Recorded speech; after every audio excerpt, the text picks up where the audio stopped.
Welcome back again, folks. Today we are going to start on this Gibson J45 guitar. Now, if you remember when this came in, I showed it to you. It's got a horrible, right there is the problem. Well, that's one of the problems it has. And right down in there is another one, or the other one. The truss rod was extremely tight in this guitar. It was very tight, and that is what did this. The truss rod being so tight to put backward bow this way in the fretboard of the neck, in order to do that, it shoves back right here. It shoves this way near the center of the rod, and then on the other end of the rod, it shoves back in that direction. And that much pressure, you know, being shoved back, has cracked the neck completely through in two places and the finish. So we got to get the truss rod out of it. I got to take the fretboard off, get the truss rod out, fix this, and then we're going to install a truss rod so that does not do this, so this never happens again. But I took the truss rod cover off. The first thing we're going to do before we do all of that crap is in this video we're just going to go over the entire guitar. I want to get the neck as straight as I can get it with that truss rod, and see if the rod even works or not, and also check the alignment, the plane of the bridge to the plane of the fretboard before we do anything. Let's just do that right now. So let me bring the camera over here closer, and we'll check that first.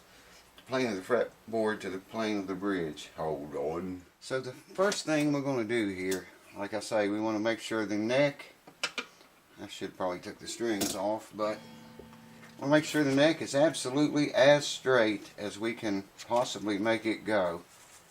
And right here you can see it's got a whole lot of relief in it, a bunch of relief. The paper, all I'm doing is just sticking the paper between the straight edge and the fretboard. So that tells me, you know, I can get it under there, back to right there. Starts to hit about 16th, 17th fret. So we got a whole bunch of back bow in that puppy. So what do we need to do? We need to tighten the truss rod to get that.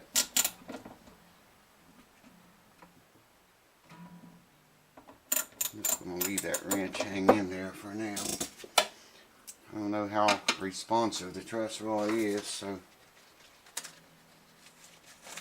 it didn't do anything. Alright.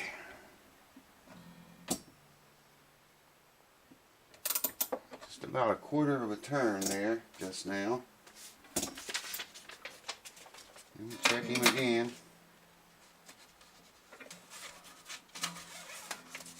Well, yeah, that did a little bit. There's still some back bow, there's some forward bow, some relief in it. So go a little bit, about an eighth of a turn more, and check it again. It seems to be responding, except for right there. Very strange. So you can see how far the paper moves. That's where the neck relief is right now. We don't want that. We want the neck to be as straight as we possibly can make it go. Now I know I can get it straight with this funky truss rod because it was cranked way back when the guitar came here. The truss rod was very, very, very, very tight. So I know that. I'll get the paper bent so it won't go under there. Now we're getting somewhere. Yeah.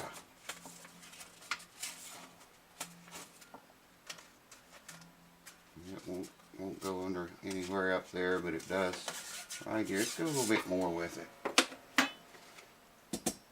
I was going to say, when the guitar arrived here, it had a whole lot of back bow in it. I mean a lot. I think the owner told me, if I remember correctly, he was trying to get the action down lower. Yeah, come on, get in there. That's about as tight as I really would like to go with that truss rod. I'll go one more time. Yeah, it's getting pretty tight, so you're getting dangerously tight actually. And it wouldn't matter if it breaks because we're going to put a new one in it anyway, but you can see here the truss rod is not working right. You should be able to take every bit of that out. And if I look down over it now, tool's falling apart. Strange enough, it looks like a wavy water. There's back bow down to about right here. Let me show you this. This is just messed up, man. This is all wrong. If I can do it left-handed, I can't do very many things left-handed, but that under the strings. Now, see, it won't go under the strings up here.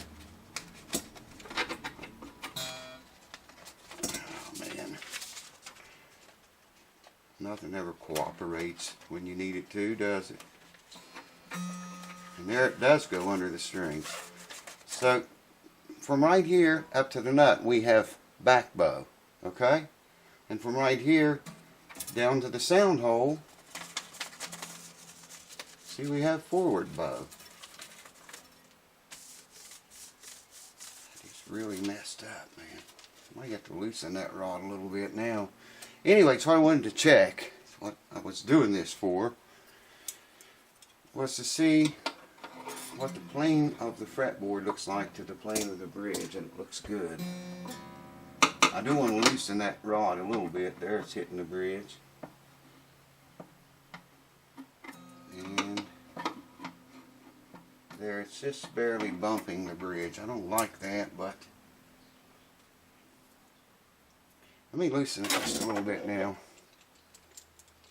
See if that changes or what happens here exactly.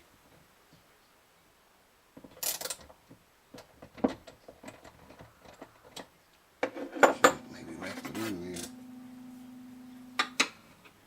Put that right in the center again. I know you can't see very well at that angle. See, now it's loose. Got more forward bow in it. That worked right there, but with it tighter, it's not working correct at all. Definitely has some issues with the truss rod in this guitar. And that just does go over. You need to have your neck as straight as you can get it when you do this. When you check the plane of the fretboard to the plane of that bridge, like I'm doing right now, you need to have the neck as straight as you can get it. Now you can see that is bumping the bridge a little bit. Talk to the owner about that. It's not very bad, but it is bumping, and it should not be, especially with the strings loose on it. And they're just loose. With the strings loose, it should go over, and I like to see about 20,000, 30,000 clearance back here between the straight edge and the plane of that bridge, and we're not seeing that. It's just, well, it's going over the bridge in the center, but on the sides it bumps a little right there and over here. That's very odd. Anyways, to get the action down to its absolute lowest, that needs to be shaved a tiny bit, this part of the bridge, or you guessed it, the neck needs to be reset. I'll talk to the owner, see what he wants to do. Hold on, I'm going to take the we're going to take the nut off of the truss rod and check some things out. Hold on. Now the owner told me that he had been told this was a two-way truss rod, and he had also been told that that was why the back of the neck cracked like it did, because it's a two-way rod. I think that's what the owner told me. Like I say, the owner insisted that it was a two-way rod in the guitar. Maybe it is. Now that I see this, a one-way rod, which is what I thought it was, you can just screw the entire adjusting nut completely off of the rod. If it's a two-way rod, like I said, it will bow the neck in the opposite direction. It will force relief into the neck. Before we go any farther with this, I just want to make note of all the finish cracking around here. Someone's been in there a whole lot with a wrench or something and really marred it up pretty good, it looks like. I just wanted to make sure that it was known that I did not do that. Well, sure enough, it is a two-way rod.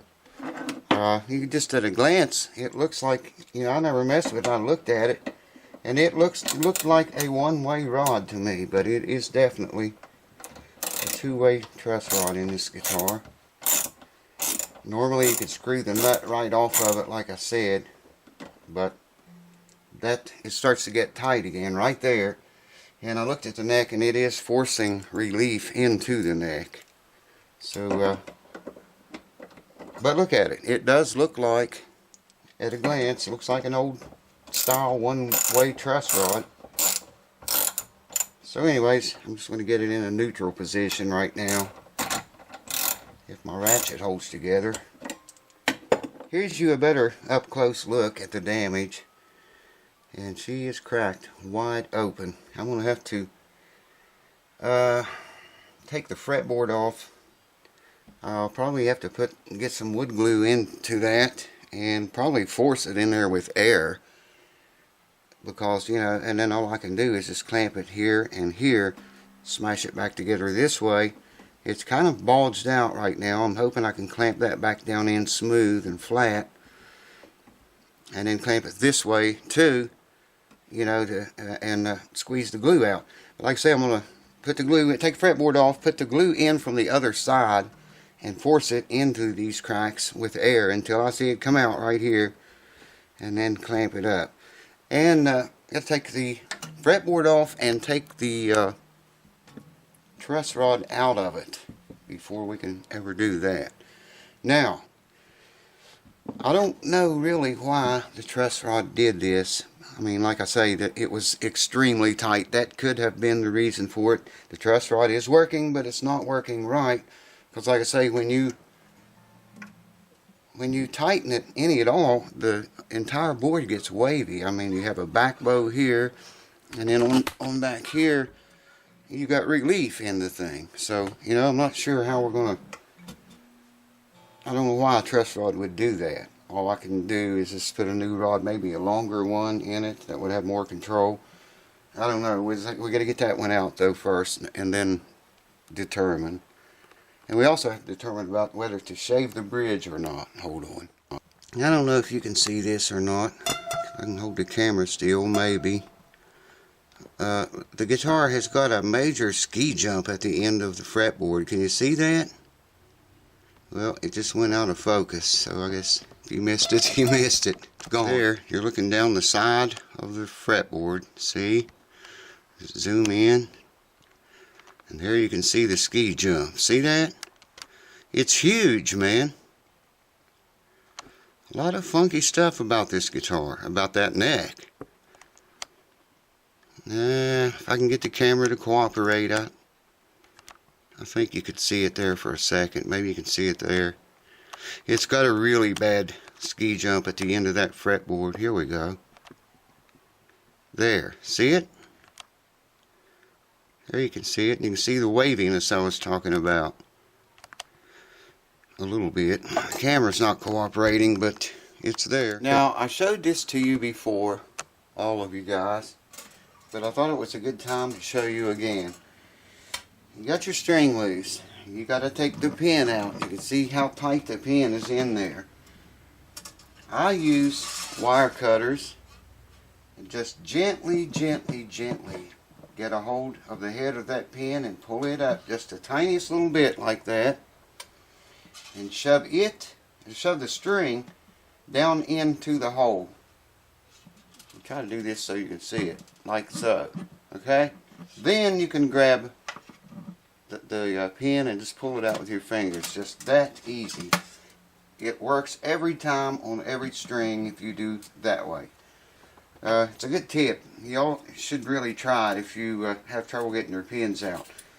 Pull the pin up just a tiny little bit and shove the string down into the hole, and then pull the pin out. Works every time. Hold on. Now, one other thing I want to mention. See how low that saddle is?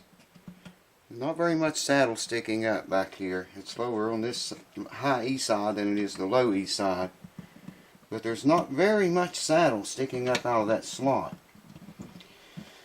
This guitar is going to be, it's well on the road to a neck reset. I know people don't like to hear that. I don't like it. I don't like doing them. But, you know, occasionally it happens a lot, actually. That's the reason that saddle is so low like that. Because the neck angle, you know, the guitar is moving and bending and swaying, and over time and years things change. The wood changes, and some guitars eventually you got to reset the neck on them. This guitar is headed that way, with the neck tilted back more from the body, tilted back away from the guitar more.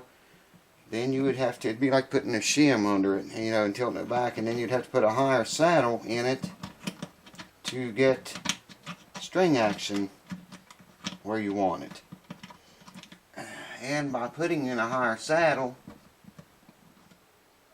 you're going to have more downforce on the saddle because it's higher. The string's got to come up and over the saddle, and that is going to improve the sound 10 times on any guitar. Well, any acoustic anyways. Not that high, not quite that high. I'm not talking about that high, but higher than it was. You know, maybe something like that. But that's not where we are. It's right there. I mean, this is just almost flush with the plane of the bridge. Anyways, I wanted to show you that. Also, by shaving this bridge, would allow more saddle to be exposed if you need to get the action down lower and can't. And you're not going to be able to get it much lower here, because you can see there, saddle's already down very low. You take very much more off the bottom of the saddle, you're going to lose all of your down pressure from the strings coming up out of the holes here, and it's going to take sound away. It's not going to sound as good. It's not going to carry vibrations as well. So a high saddle is always better. I know there's people on YouTube that will argue this until you're blue in the face. Take my word for it or not, it's your choice, but I know for a fact it does make a huge difference in the sound of a guitar. Higher saddle makes more down pressure, and makes the guitar sound better. Same with the nut, as far as down pressure goes on the nut. Of course, you wouldn't want a high nut. But anyways, two ways of doing that. You can cheat and shave the top of the bridge here. That'll expose more saddle, and you can sand it down lower to get the action lower if need be.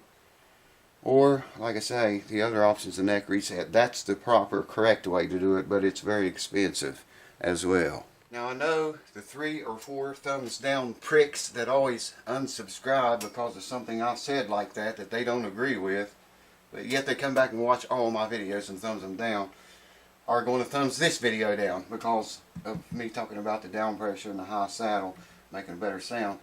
So thumbs down all you like, fat boys. Whatever turns your crank.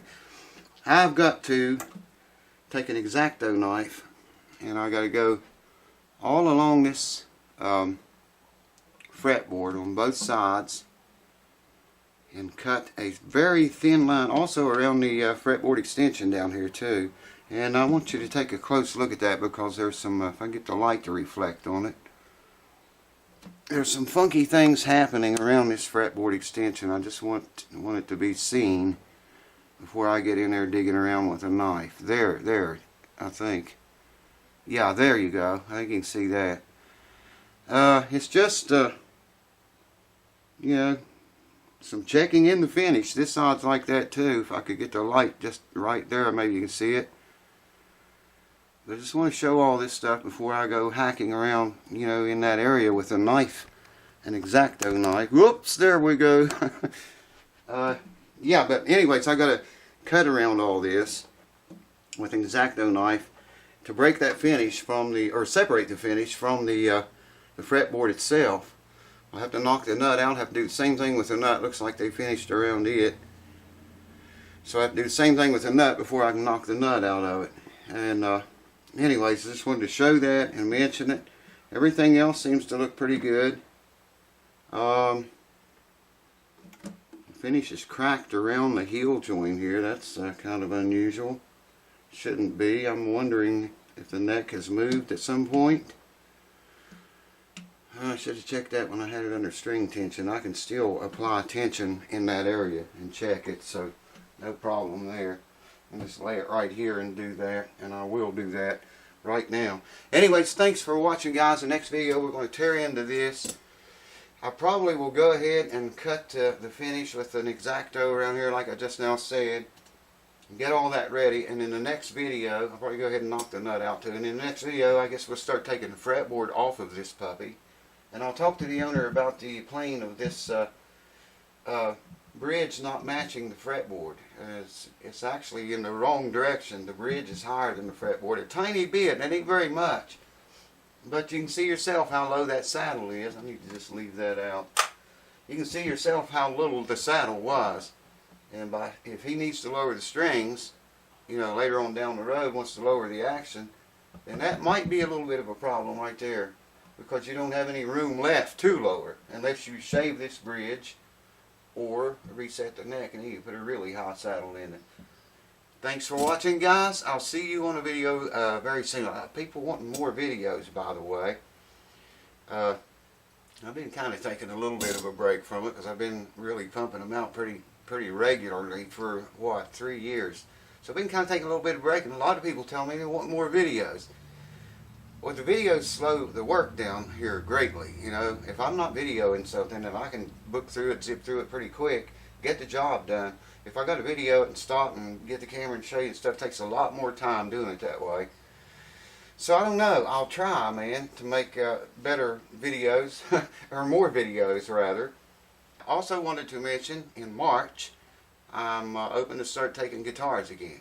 Those of you that we have talked to that you want me to fix your guitar, you want to send it to me, I've just been so covered up, man, I couldn't do it. So get a hold of me again between now and March, the 1st of March, if you still want me to work on your guitar, and we'll talk. Because I got some little openings coming up here now. As far as right now goes, they'll go quick, so get a hold of me if you want me to fix your guitar. I got notes here too, because I can't remember too good. Ah, yes. Comments. I've said this before. I've got to say it again. Comments on videos. I try to answer as many as I possibly can. Emails. I try to answer a lot of those as I can. Emails. Facebook private messages. Private messages here on YouTube. Guys, it is impossible for me to keep up with all that and answer all of the questions that I get. If you want me to work on your guitar, send me an email and put guitar repair as the subject line, and it'll get ahead of 500 or so other emails. Or send me a Facebook message or so. I get so many of those. It'd be better to email me because I'll see the guitar repair and I'll click on it. But anyways, there's no way, man. I could sit in there for all day and all night. I have done it before. And reply to comments all day and all night, most of the day and the night, and still couldn't get them all. Just, there's no way. I need an assistant or something. But for those of you that have asked me questions and I have not replied or responded, I am truly sorry. You know, it's just impossible to do. What can I say? And also, a lot of those questions that people are asking me actually have videos of that stuff. If you go to my main YouTube page, the main front page of it, and click that little search thing on the page, and search for whatever your troubles are, and you know, a good chance I'll probably have a video up of it already. Someone asked me the other day how to change a pick guard on a D28 Martin. I said, dude, I got a D28 Martin video of doing that.